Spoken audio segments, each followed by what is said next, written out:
Welcome back to another technical deep dive here in the debug zone. Today we're tackling a big question and breaking it down with insights from other users.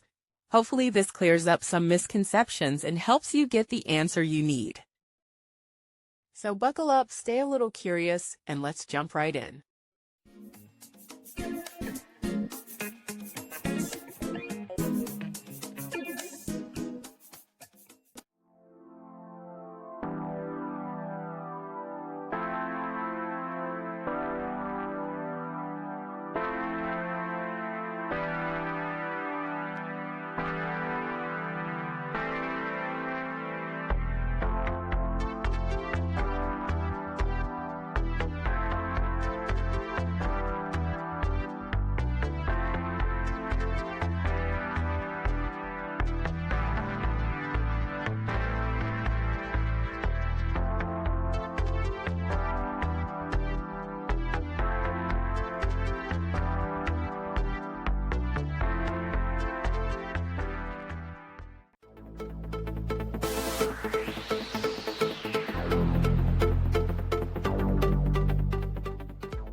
And that's a wrap.